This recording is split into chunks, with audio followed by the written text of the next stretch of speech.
Long before cities of stone and glass touched the sky, there was only the spoken word. Humanity lived in a world held together by the power of voice and the fragile net of memory. By the warmth of a crackling fire, an elder would speak. Their words painted pictures of great hunts, heroes, and spirits, the laws that bound the tribe together as one. This knowledge was a living thing, passed from one generation to the next like a sacred flame. It existed only in the minds of the people, a treasure that was both precious and perilously delicate. Every story, every rule, every name was a thread in the invisible tapestry of their culture, woven from the breath of their ancestors. Imagine a world where everything you knew, everything your people had ever learned, had to be carried inside your own head. A leader would hold the community's history in their memory, reciting it line by line so the young would not forget. A healer would remember the properties of 1,000 different plants, a knowledge gathered over countless lifetimes of trial and error. A trader would keep track of debts and promises through sheer mental force, a complex ledger of who owed what to whom. It was a world of incredible mental discipline.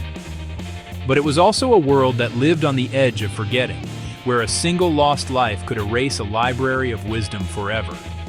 This was the rhythm of early human life. It was immediate and deeply personal. Knowledge was not found in a book. It was found in a person. To learn a skill, you had to stand beside the master, watching and listening. To understand the law, you had to hear it spoken by the chief. This created a powerful bond within communities, a reliance on one another that was absolute and unwavering. The collective memory was the tribe's most important possession. It was their identity, their guide, and their legacy. But as groups grew and life became more complex, and so the solution began not with a thunderclap, but with a simple mark. Somewhere, in the Fertile Crescent between two great rivers, an anonymous genius picked up a piece of wet clay. Somewhere, in the Fertile Crescent between two great rivers, an anonymous genius picked up a piece of wet clay. Perhaps they were a temple administrator trying to keep track of grain donations, or a farmer counting their sheep.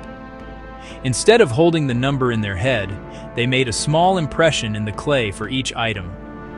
One mark for one sheep. A different mark for a bushel of grain.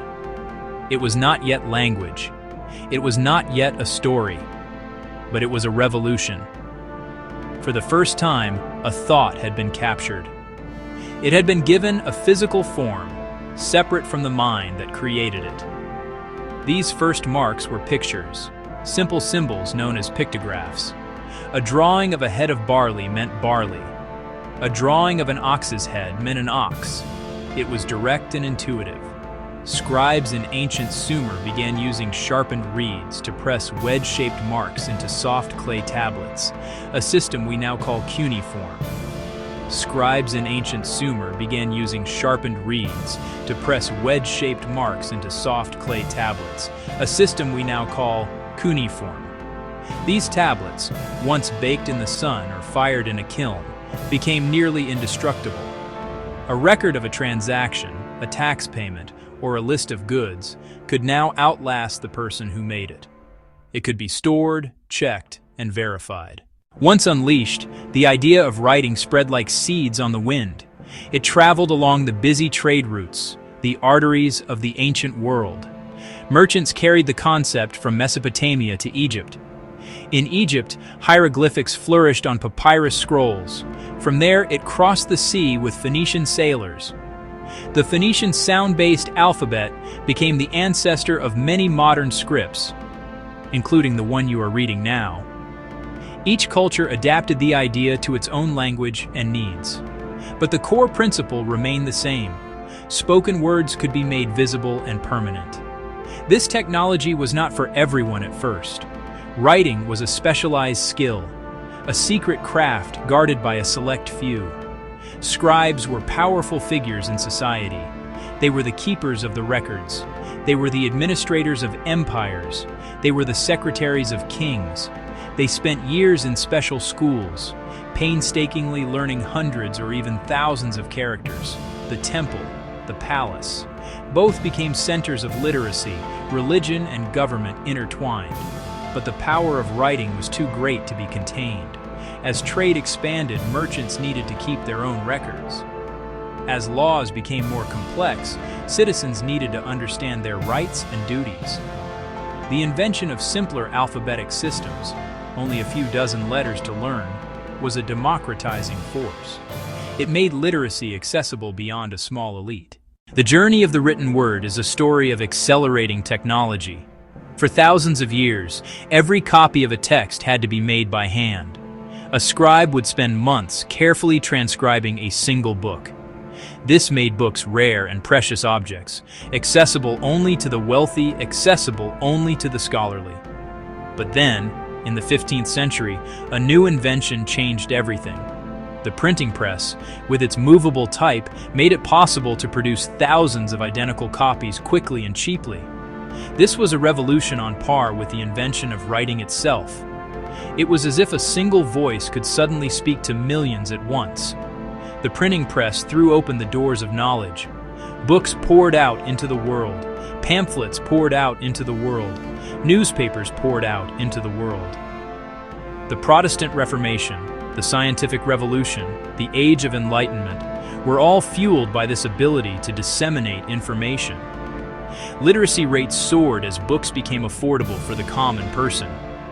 Public education became a possibility and then a reality. The world of ideas, once a small, exclusive club, became a vast and bustling public square where new thoughts could challenge old certainties. In the centuries that followed, this process of acceleration continued. The telegraph allowed written words to cross continents and oceans in an instant, collapsing distance. As we stand here today, on the second day of a new year, 2026, it is easy to be mesmerized by the glowing screens that surround us. It is easy to think that our world of instant messages and global networks is something entirely new. But if we look closely, we can see the unbroken thread that connects our digital age to that first simple mark in wet clay. The fundamental human need to reach beyond the limits of our own minds, to give our thoughts a life of their own, remains the same. The technology has changed, but the purpose endures. We are and have always been the species that writes. This long story, from cuneiform to code, is a quiet testament to a deep human impulse. It is the impulse to build, to share, and to remember. Every email we send, every book we read, every law we consult is a part of this ancient tradition. Writing is the bridge between minds.